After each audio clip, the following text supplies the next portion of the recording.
Queridos hermanos, soy el pastor Jorge Yusti del Ministerio Palabra y Verdad y les doy la bienvenida a este otro mensaje en vivo desde aquí, de la sede del ministerio en Hollywood, Florida. Quiero dar las gracias a todos los que se han conectado hasta el momento. Hemos saludado a algunos, a Dolores Loli Piñeiro desde Cuba, llamada mi hija Idelis. Muchas bendiciones para Rosa Morales también. Marisela Tadeo Rodríguez, muchas bendiciones. Y los que siguen conectándose a medida que puedan. El mensaje de esta noche lo titulé Amor en el Sacrificio. Y está basado principalmente en el Evangelio de Mateo, capítulo 26, versos 30 al 55, donde narra el arresto y la condena y la muerte y la crucifixión de nuestro Señor. Si es que oremos, Padre, te damos la honra y la gloria a ti, Señor, te bendecimos, te glorificamos y te pedimos que a través del Espíritu Santo traigas este mensaje por medio de mi boca para que llegue a todos los que están escuchando y así lo reciban en el Espíritu, Señor. Que este sea un mensaje de aliento, un mensaje de alegría, un mensaje de entendimiento de cuál es el significado de lo que celebramos y lo que conocemos como el Viernes Santo o la pasión y muerte de nuestro Señor Jesucristo. Gracias, Señor, porque estamos saludables. Protege a todos aquellos que están sufriendo las consecuencias de este coronavirus y bendice a aquellos que están en los hospitales recuperándose. Señor, extiende tu mano de sanidad sobre todos ellos en el nombre de Jesús. Amén. En el mensaje de anoche hablamos de la Cena del Señor y participamos en la ceremonia, ¿verdad? Y vimos cómo Jesús instituyó el nuevo pacto con sus discípulos durante esas fiestas de Pascua que todos los años los judíos celebraban en Jerusalén. Pues al celebrar la cena, según el Evangelio de Juan, capítulo 13, en los versos 34 y 35, dice la palabra que el Señor le dijo a sus discípulos: un mandamiento nuevo os doy, que os améis unos a otros, como yo los he amado, que también os améis unos a otros. En esto conocerán todos que sois mis discípulos, si tuvierais amor los unos con los otros. Pero al mismo tiempo, sin embargo, también anunció que uno de ellos lo iba a entregar para ser arrestado, condenado y crucificado. Después de la cena, si recordamos, cantaron un himno y después de cantar el himno salieron al Monte de los Olivos. Y ahí el Señor, sabiendo ya lo que le iba a acontecer, le dijo que ellos se iban a dispersar temerosos, porque según las Escrituras en Mateo capítulo 26, verso 30, dice la palabra: heriré al pastor y las ovejas del rebaño serán dispersadas. Pero Pedro, en su orgullosa manera de expresarse, le dice: no, Señor, yo no voy a huir. Yo voy hasta el final, es más, yo muero por ti si tengo que morir. Y Jesús le dijo que antes de que cantara el gallo, Pedro, lo iba a negar 3 veces. Pero él siguió insistiendo de que no lo negaría. Y ya todos sabemos cómo termina esa historia. La verdad es que el Calvario no hubiese sido posible sin la feroz batalla que Jesús libró aquella noche en el huerto de Getsemaní. Y Getsemaní es una palabra hebrea que significa prensa de olivo o prensa de aceitunas, donde se sacaba el aceite de oliva. Antes allí muchas de sus oraciones fueron escuchadas. Sin embargo, aquella noche él oró 3 veces y no recibió respuesta de su Padre. Jesús había consagrado aquel lugar para orar a su Abba Padre, como lo llamaba él. Siempre iba todas las noches y oraba ahí, pero esa noche en particular, el Señor, el Padre Celestial, no le respondió sus oraciones. Pero sabes, Judas también conocía aquel lugar, y Judas, el que lo iba a traicionar, y si algo tenía muy claro el Señor era que él no se estaba escondiendo. Él estaba profetizando lo que la profecía o lo que decían las escrituras, y él no se quería esconder. El traidor sabía que el sitio exacto para dónde encontrarlo, y así fue que llevó, perdónenme, que llevó a la gente a aquel lugar. ¿Y por qué fue ese lugar? ¿Por qué seleccionó aquel apacible lugar para tan terrible agonía? ¿Por qué no otro lugar para ser traicionado y arrestado por los que ya habían decidido matarle?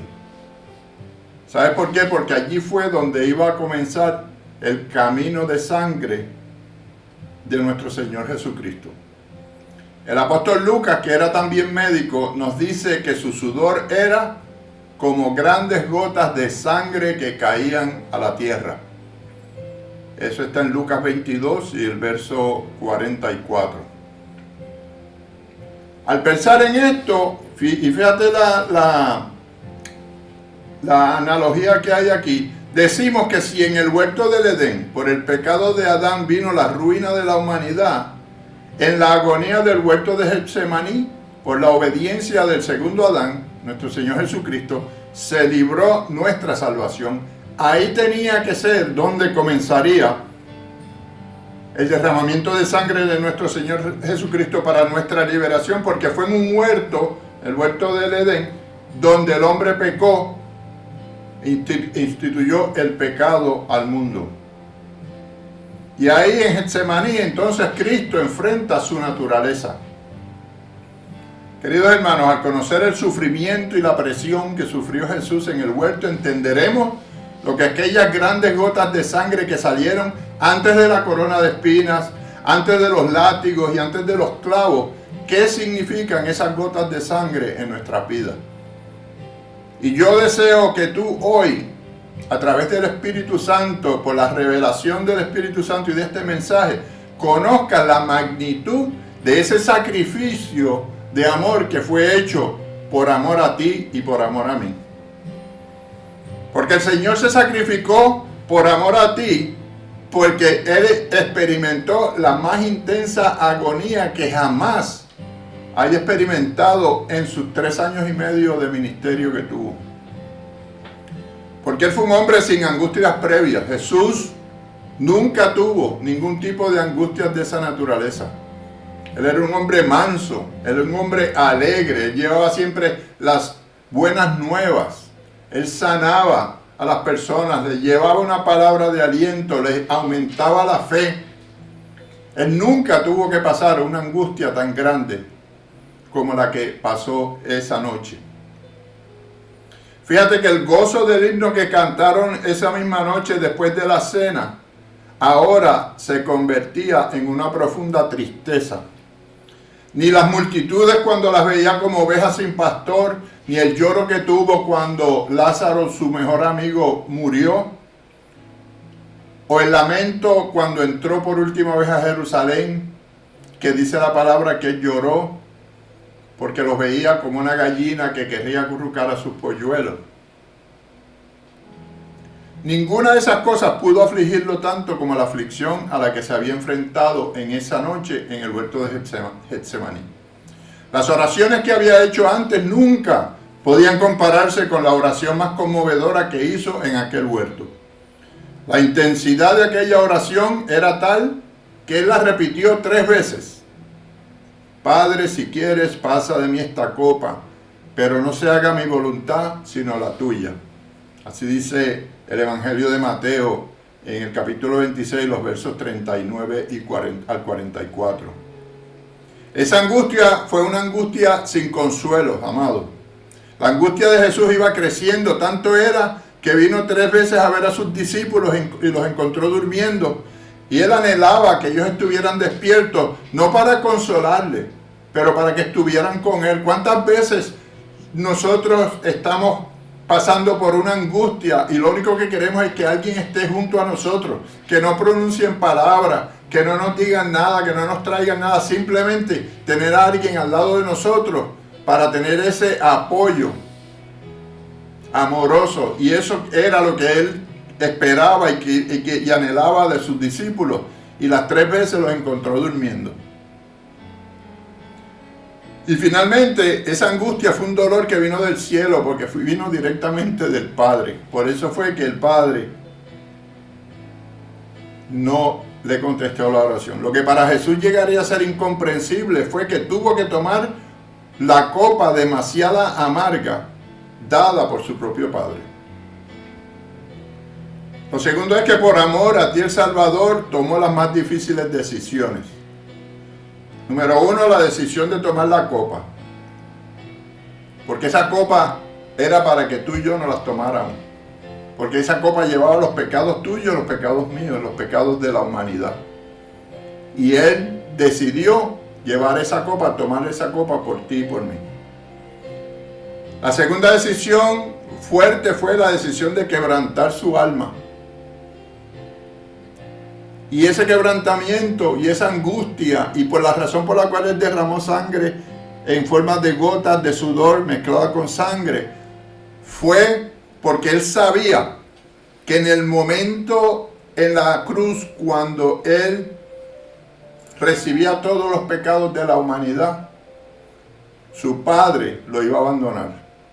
Porque el pecado y el amor de Dios no pueden estar juntos. Y esa agonía le quebrantaba su alma. Y esa decisión que tomó involucraba un dolor indescriptible. Precisamente por eso, por la separación que representaba de su Padre. Porque su naturaleza divina estaba en contraposición con todo el pecado que iba a recibir de nosotros. Y esa decisión también produjo esa sangre anticipada que surgió cuando, orando, botaba sangre en su sudor, y esa sangre caía en la tierra. ¿Sabes cuál era la causa de la agonía de Jesús? ¿Sabes por qué sufrió tanto Jesús que sudó gotas de sangre? Porque Él nunca experimentaría una soledad tan inmensa como la que le produciría el tomar el pecado del mundo y distanciarse de su Padre Celestial. Y esto, amados, lo hizo para que el hombre, quien merecía el castigo que ahora Él llevaba, recibiera el perdón. El pecado aquel que comenzó en el huerto es el mismo pecado que se libró mediante la salvación que nos dio nuestro Señor Jesucristo en el huerto de Getsemaní. Vemos que después que Judas fue entregado por Judas Iscariote, fue arrestado, llevado ante Caifás y el concilio de escribas y ancianos, los cuales le llevaron ante Poncio Pilatos para sentenciarlo. Sabemos todos que Pilato obviamente no sentenció a Jesús, sino que lo dejó a manos del pueblo. Y como era costumbre de aquella época de liberar un preso judío en las fiestas de Pascua, Él le dio a escoger al pueblo entre Jesús y Barrabás. Y obviamente el pueblo escogió a Barrabás y le pidió a Poncio Pilatos que crucificaran a Jesucristo. Como sabemos, la crucifixión era la muerte más inhumana y la muerte más vergonzosa que se podía hacer, y solamente los romanos la hacían para darle una lección a la gente cuando ellos ocupaban un territorio o un sitio, de la soberanía y el poderío que tenía el imperio romano, y que sirviera como una lección para aquellos que estaban pensando salirse de las normas que tenía el imperio. Y era una muerte que la hacían los romanos. Los judíos no hacían crucifixión. Por eso le llevaron ante Pilato, para que la muerte fuera esa, una muerte más inhumana y más vergonzosa. En Mateo 26, capítulos 32 al 56, la palabra nos narra la crucifixión y la muerte de Jesús, y cómo desde la hora sexta hasta la novena, en un periodo de 3 horas, hubo tinieblas hasta que finalmente Jesús exclamó: Elí, Elí, lama sabactini. lo que significa Dios mío, ¿por qué me has abandonado? En ese momento, cuando Jesús dijo estas palabras al Padre, se cumplió lo que Jesús tanto se angustió en el huerto. El Padre se alejó de él por tener sobre sí la carga de los pecados de la humanidad. Sin embargo, en su infinito amor por nosotros le dice al Padre, perdónalos porque no saben lo que hacen. Y finalmente, según dice el Evangelio de Juan capítulo 19 verso 30, luego de haber tomado el vinagre, dijo, consumado es. Ya la deuda está paga. Ya hemos sido perdonados. Y habiendo inclinado la cabeza, entregó el Espíritu a su Padre. Amado, en los 105 versículos de la primera carta del apóstol Juan, el amor se menciona más de 40 veces. Quiere decir que para el apóstol Juan el amor era un tema bien importante. Pero él condensa toda esta enseñanza de esa carta en 10 palabras, que son: nosotros le amamos a Él porque Él nos amó primero. Y nosotros también amamos a los demás. Que fue, como vimos anteriormente, el nuevo mandamiento que le dio Jesús a sus discípulos en la cena. Porque Él nos amó primero. La obra de la cruz fue la obra de amor más grande de la historia. Y yo quiero que entendamos eso, queridos hermanos, que ese sacrificio viene por el amor que es la naturaleza de Dios. Porque Dios no nos dio amor, sino que porque Dios es amor. Él necesitó hacer la creación y crearnos a nosotros como para que nosotros fuésemos objeto o fuéramos recipientes de la naturaleza de Él, que era el amor. Si comparamos el versículo más conocido y leído de la Biblia, que está en Juan 3:16, que todos lo sabemos casi de memoria, ¿verdad? Porque de tal manera amó Dios al mundo. Si lo comparamos con el que dice la primera carta del mismo apóstol Juan, que es también el capítulo 3 y el versículo 16, pero de la primera carta, dice el apóstol: en esto hemos conocido el amor, en que Él puso su vida por nosotros. También nosotros debemos poner nuestras vidas por nuestros hermanos. Estos dos versículos llevan un mensaje que se complementa, y es que el amor es sacrificado. Por eso yo titulé este mensaje Amor en el sacrificio. Creo que somos pocos en este mundo, como están las cosas en este mundo en el día de hoy y con lo que está sucediendo, que quizás podemos entender la dimensión de este mensaje, el concepto de que el amor es un amor sacrificado.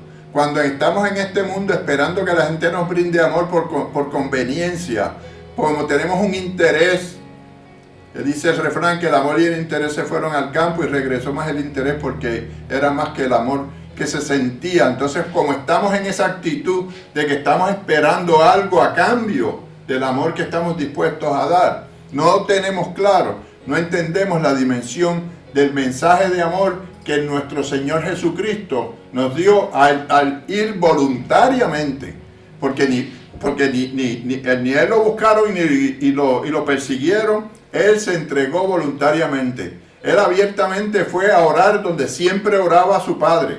Y Judas sabía, y por eso fue que lo fueron y lo buscaron y lo arrestaron. Él se entregó voluntariamente. Él no puso ninguna defensa. Y subió a la cruz por ese amor sacrificado por nosotros. Ahora, si hace falta explicar más profundamente cómo es que Dios expresa su amor por nosotros, yo te voy a decir varias cosas. En primer lugar, Dios expresa su amor por medio de la creación. Él no nos puso a nosotros ahí para tener un trofeo y para que nosotros estuviéramos solos en el mundo. Él hizo una creación primero para que nosotros, al crear al hombre, en el sexto día, ¿no?, de la creación en Génesis, para que nosotros pudiéramos sojuzgar y estar sobre la creación y disfrutar de la creación, disfrutar de los peces del mar, de las aves del cielo, de las flores del campo y toda la creación. Por eso es que nosotros no podemos dar por sentado todos los días cuando nos despertamos y abrimos nuestros ojos, como si fuera una cosa natural. Tenemos que estar agradecidos, dar gracias al Señor porque es un milagro de Él, por el amor que nos tiene, de que podamos ver un día más para disfrutar de esa creación. En segundo lugar, Dios expresa su amor dotándonos del libre albedrío, dándonos libertad de escoger. Él no quería hacer robots, Él no quería hacer inteligencia artificial.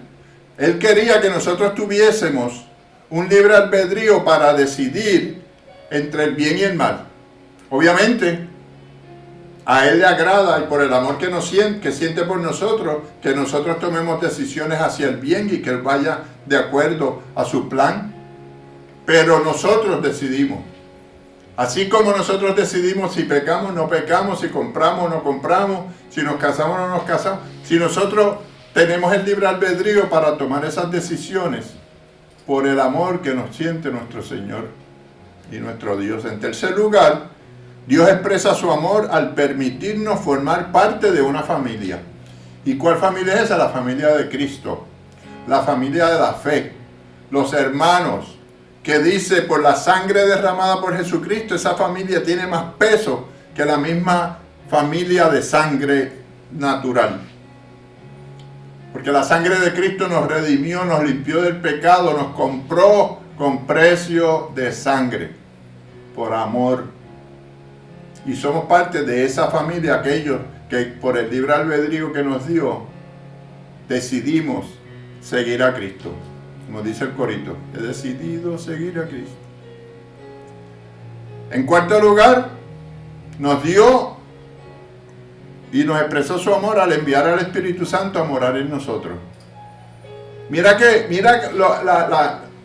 el pensamiento de nuestro Señor, que antes de irse a morar con el Padre, le dijo a los discípulos: y tendrán poder cuando descienda sobre ustedes el Espíritu Santo. No los voy a dejar solos. Les voy a enviar el Espíritu Santo, la tercera persona de la Santísima Trinidad, para que more en ustedes, para que les dé poder, para que testifique de las cosas que yo hice y para que ustedes puedan entonces ser discípulos y que puedan entonces hacer discípulos en otras naciones y que puedan tener el poder de hacer las cosas que hicimos nosotros o más o mayores que las que hizo nuestro Señor. Y en quinto lugar, Dios expresa su amor hacia nosotros abriéndonos las puertas del cielo. Cuando Jesús expiró en la cruz, dice la palabra que estaba todo en tinieblas y que hizo un temblor y que la tierra se estremeció y que las cortinas del templo se rasgó desde arriba hasta abajo. Esa era una cortina inmensa que no podía alcanzarse y se rasgó desde arriba hasta abajo, exponiendo el lugar santísimo, el más santo de los santos lugares que tenía el templo, que solamente lo podía accesar el sumo sacerdote. Y esa cortina se rasgó, ese velo se rasgó completo y nos dio entonces, a través de la muerte sacrificada y por amor de nuestro Señor Jesucristo, entrada directa al cielo, a las puertas del cielo y al Padre Celestial a través de Él, a través de nuestro Señor Jesucristo. Ya no más tenía que tener un intermediario, que era el sumo sacerdote, para expiar nuestros pecados, para hacer la expiación de los pecados mediante un sacrificio animal, sino que el Señor, por su sacrificio de sangre en la cruz, de una vez y por todas, nos dio entrada, acceso, junto con Él, hacia el Padre Celestial. Y pregúntense ustedes si eso no es una muestra de amor incondicional, un amor como nunca, como ninguno. Su amor perfecto es un regalo, es un obsequio No hay nada que nosotros podamos hacer que pueda comprar eso. No hay obra, no hay sacrificio, no hay otra cosa. Simplemente es un regalo. Cuando alguien le da un regalo a usted y usted le quiere dar dinero, lo que hace es que está ofendiendo a esa persona, porque no hay forma de uno comprar lo que una persona nos regala, nos obsequia. Y así es el amor de nuestro Señor. Es un amor, es un regalo. El amor perfecto que Él nos obsequia es eterno también. O sea, este es el regalo más grande, más awesome, como dirían los jóvenes hoy en día. Porque este regalo es el regalo de la vida eterna. Y nosotros, en nuestro modo de pensar quizás, o quizás ignorando, o quizás pensando que tenemos tiempo todavía para hacer lo que querramos aquí en este mundo, o que no es tan importante porque todavía en esta vida nos queda mucho tiempo, no entendemos la magnitud y la importancia de ese regalo de vida eterna, y entonces no hemos decidido todavía aceptar a nuestro Señor Jesucristo en nuestros corazones. El amor perfecto y eterno que Dios nos obsequia incondicionalmente, como dije anteriormente, es un amor sacrificado.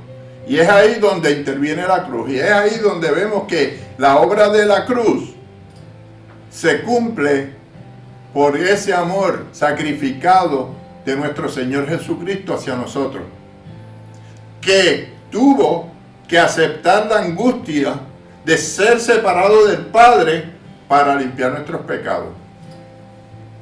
Algo que nos tocaba a nosotros, algo que era una deuda nuestra, Él la pagó, Él la tomó en sí.